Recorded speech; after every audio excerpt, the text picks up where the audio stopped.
नई सरकार, नई सुबह और सुशीला कार्की नेपाल की बात करते हैं। नई प्रधानमंत्री हैं, नई सुबह है और ऐसी सुबह जो क्रांति के बाद आई है। जेनजी के गुस्से की आग में नेपाल जला, ओली सरकार को कुर्सी छोड़नी पड़ी, नई व्यवस्था आई, संसद भंग हो गई और चुनाव की तारीख भी आ गई है। नेपाल की पहली महिला चीफ जस्टिस सुशीला कार्की ने कल रात अंतरिम सरकार की कमान संभाली। प्रधानमंत्री बनते ही पीएम कार्की ने सबसे पहले संसद भंग करने का ऐलान किया और चुनाव की तारीख 5 मार्च 2026 घोषित कर दी, यानी अब से 6 महीने बाद।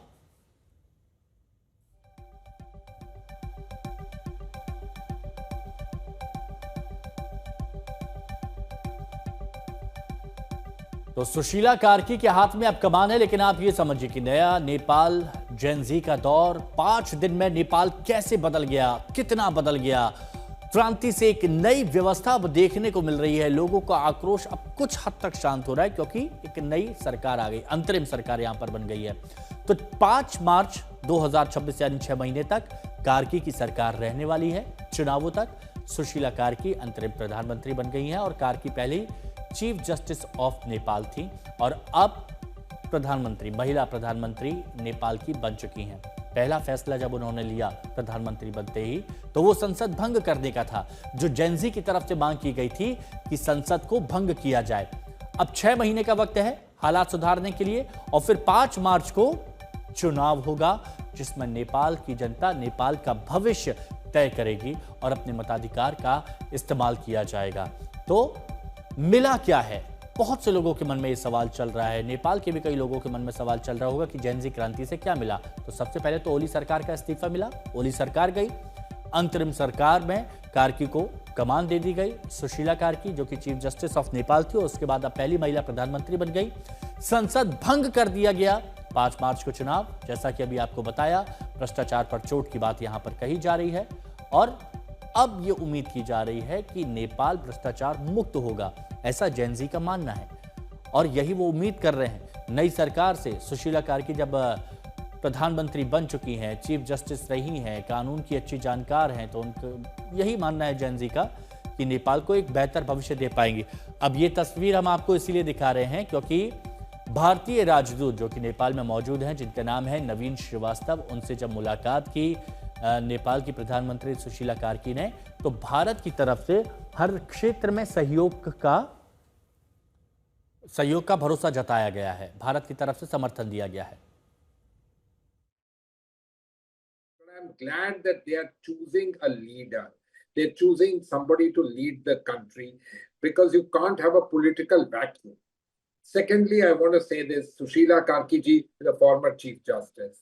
She has a reputation as being a straight individual, corruption, somebody who's fought against corruption, given many human rights answers, etc. She's also a senior person. We are fortunate she studied at BHU. Nepal was desperately in search of a stabilizing influence.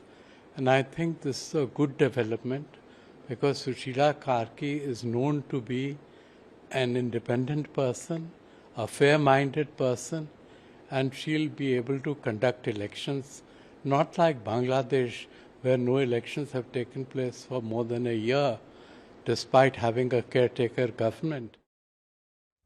Pankaj दास काठमांडू से हमारे सहयोगी हमारे साथ जुड़े हुए हैं। हर एक तस्वीर आप तक उन्होंने सबसे पहले पहुंचाई है। पंकज, ये बताइए कि अंतरिम सरकार बन गई, सुशीला कार्की प्रधानमंत्री बन गई, जेनजी की जो मांगे थी वो मांगे भी पूरी हो गई। क्या अब गुस्सा शांत होता हुआ जेनजी का दिख रहा है और क्या चुनौतियां हैं सरकार के सामने?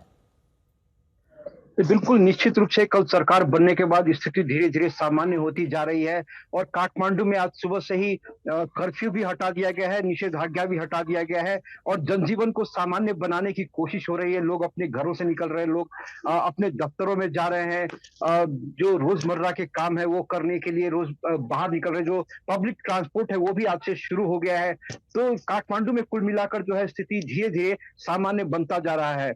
लेकिन इस सरकार के सामने कई सारी चुनौतियां हैं। एक तो जो ये हालात सामान्य हो रहे हैं इसको सामान्य ही बनाए रखना है, क्योंकि जो इस फैसले के खिलाफ में जो संसद विघटन का फैसला है उसके खिलाफ में कई सारी पॉलिटिकल पार्टियां हैं जिन्होंने स्टेटमेंट निकाला है, तो उनके तरफ से कहीं कोई विरोध प्रदर्शन या इस तरह की बातें होती हैं तो मामला और बिगड़ सकता है। तो लॉ एंड ऑर्डर का सिचुएशन जो है उनको मेंटेन करके रखना है। दूसरी उनके सामने सबसे बड़ी चुनौती है जो जेंजी की जो डिमांड है, कई सारे कमीशन, भ्रष्टाचार, बिल्कुल, बहुत सारी मांगे हैं। उन सभी मांगों पर ध्यान भी दे। अमित भारद्वाज इस वक्त काठमांडू से हमारे साथ में। अमित, कैसी है काठमांडू की आज की सुबह, या फिर ये कह सकते हैं नेपाल की एक नई सुबह?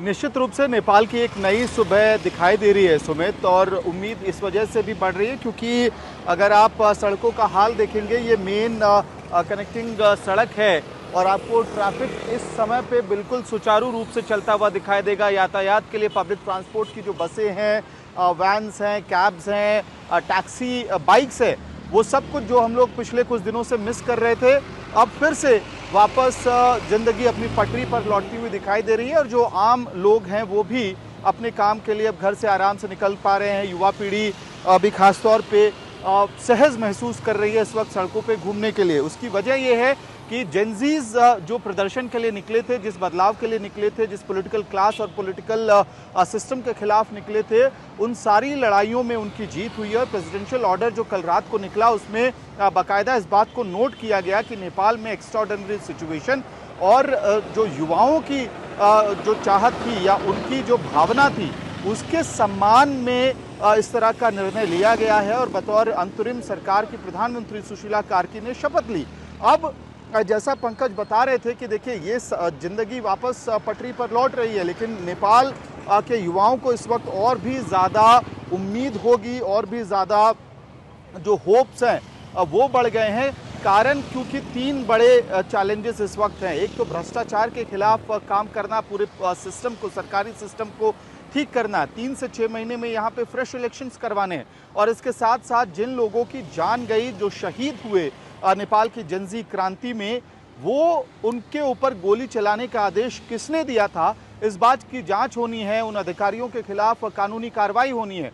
तो ये सब कुछ ट्रैक पे करना है। एक और अहम जानकारी सुमित हम अपने दर्शकों को इस वक्त दे दें कि मंत्रिमंडल में फिलहाल शपथ इस वजह से नहीं हुआ है किसी का। पहले 3 मंत्रियों का शपथ होना है, लेकिन इसके लिए जेनजी का जो एडवाइजरी कमेटी है वो तय कर रहा है, इस वक्त जीरो डाउन कर रहा है एक्सपर्ट्स से बात करके कि आखिरकार किन युवाओं को, ये बहुत अहम मसला है कि वो डोमेन एक्सपर्ट भी ढूंढ रहे हैं और युवा भी ढूंढ रहे हैं। यानी कि युवा जिसके पास डोमेन एक्सपर्टीज होगी उसको मंत्रिमंडल में शामिल किया जाएगा। शुरुआत में 3 लोग आएंगे सुशीला कार्की की मंत्रिमंडल में, और उसके बाद 7 और लोगों की एंट्री हो सकती है। कुल मिला के जो कैबिनेट होगा अंतरिम सरकार का, वो 7 से 10 लोगों का कैबिनेट हो सकता है, जो कि जेनजी की एडवाइजरी कमेटी लगातार इसको स्क्रीन करेगी।